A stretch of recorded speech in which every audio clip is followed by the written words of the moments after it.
அஸ்ஸலாமு அலைக்கும் வரஹ்மத்துல்லாஹி வபரகாத்துஹு. உங்கள் அனைவரின் மீதும் ஏக இறைவனின் சாந்தியும் சமாதானமும் உண்டாகட்டுமாக. சிந்தனைக்கு சில மணித்துளிகள். இப்பொழுதெல்லாம் டிபார்ட்மெண்ட் ஸ்டோர்கள், சூப்பர் மார்க்கெட்டுகள் பெருகிவிட்டது.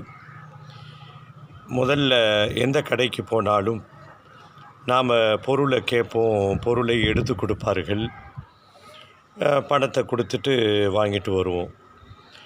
இன்றைக்கு எல்லாம் சுய சேவை பிரிவுகளாக, செல்ஃப் சர்வீஸாக மாற்றப்பட்டு இருக்கிறது.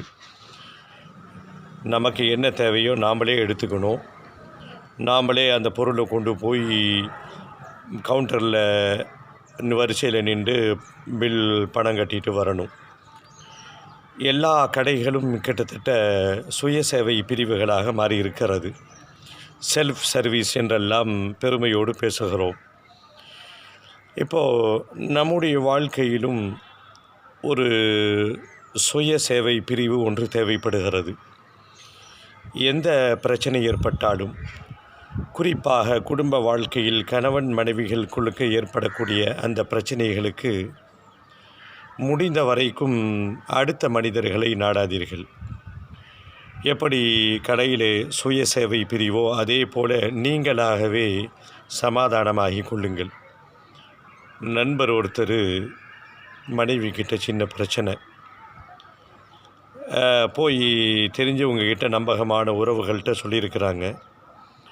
ஒரு வாரம் கழித்து அவரை சந்திக்கும் போது அவர் சொன்ன ஷாக்கான செய்தி, பேசாமல் நாம்ளே ஏதோ ஒரு முடிவுக்கு வந்திருக்கலாமோ, சிறுகாயம் பெருகாயமாக மாறிவிட்டது என்று நகைச்சுவையாக சொன்னார். இதுதான் இன்றைக்கி உண்மையான நிலவரம்.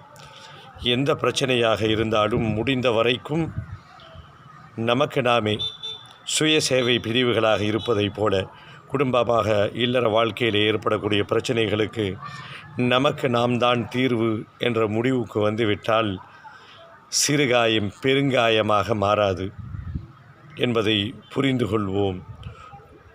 நட்புணர்வோடு வாழ்வோம், இறை அருளை பெறுவோம். புரிந்து கொள்வதற்கு இறைவன் அருள் புரிவானாக.